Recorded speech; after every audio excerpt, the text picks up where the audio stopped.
Awalnya sangat sedih sekali, tapi kok rasanya saya harus mendekat dengan orang-orang yang peduli dengan saya.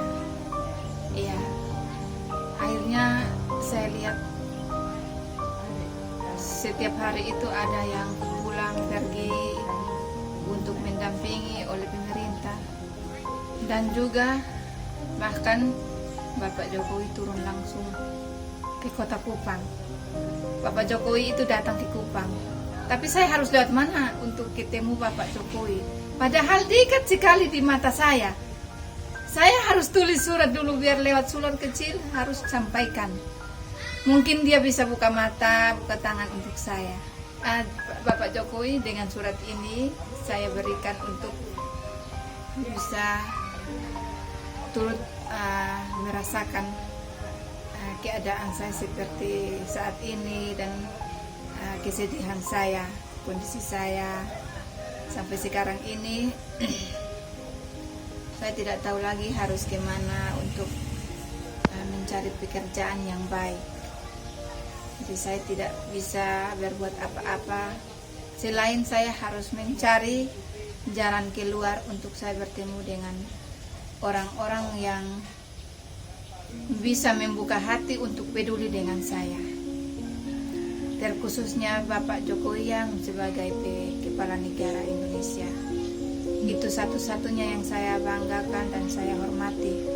Kalau di Tanah Timur itu satu kebanggaan untuk Bapak Presiden, karena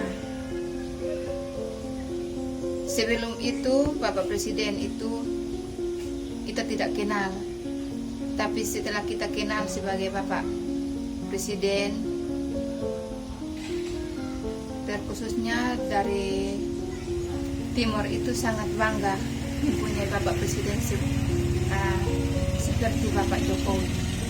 Saya hanya menginginkan untuk tahu, selama saya sudah berada di Kupang dari 2015, saya dipulangkan dari Malaysia ke Indonesia. Sampai sekarang sudah 7 tahun saya tunggu, tapi tidak ada kabar apa-apa. Namun itu saya harus bertanya. Saya harus bertanya dengan surat yang saya harus tulis juga. Di manakah itu majikan?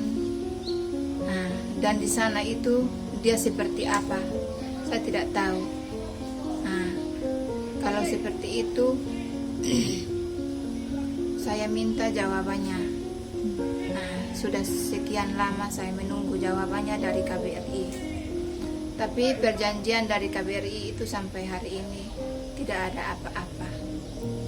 Saat itu juga ada pesan dari KBRI itu untuk saya harus kembali ke Malaysia untuk selesaikan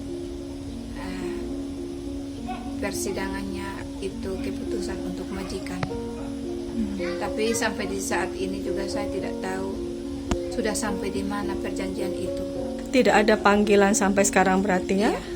Iya, saya juga merasa kecewa juga dengan berita-berita dan bahasa-bahasa yang sudah tidak nyaman dalam hati saya. Katanya itu bukti-bukti yang saya tinggalkan di sana itu tidak berfungsi lagi dan sudah ditutup. Tapi dengan hormat saya minta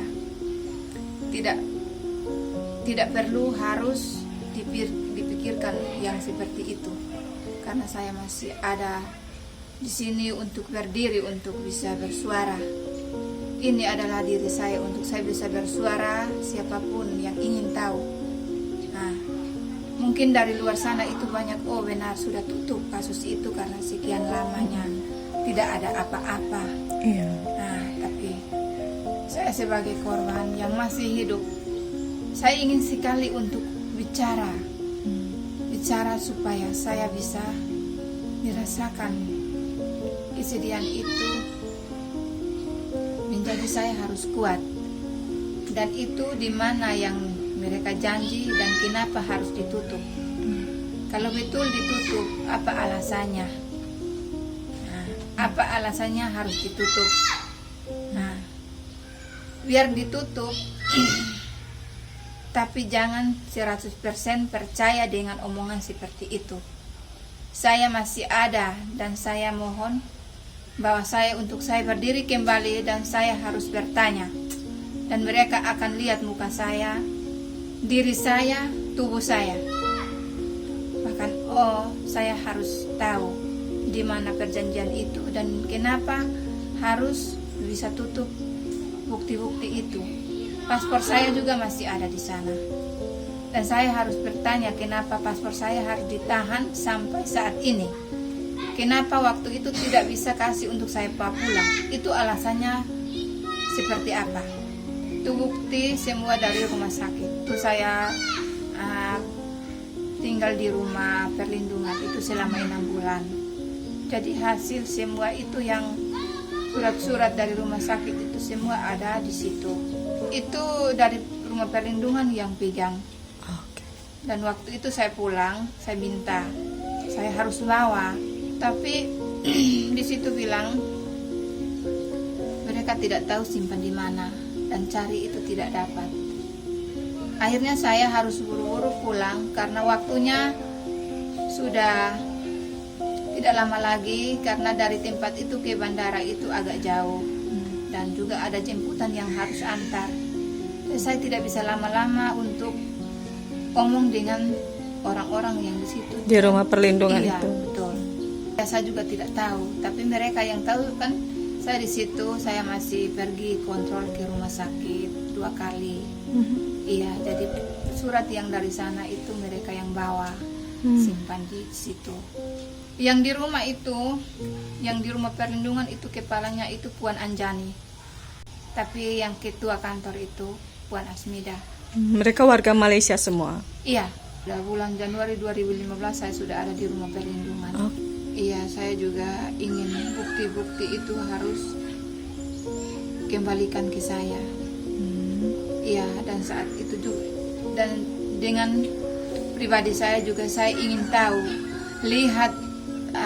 saya ingin melihat dan ingin tahu isi surat rumah sakit itu tentang tubuh saya, badan saya yang luka-luka itu seperti apa. Itu yang saya ingin tahu. Saya ingin buktinya itu harus ada dan saya ingin harus bongkar Kasusnya ya. kasus itu. Orang yang dibawa ke majikan dibawa ke depan hukum pengadilan. Iya, betul. Oke. Dan selama ini waktu saya pulang dari Malaysia itu juga, saya juga tidak tahu.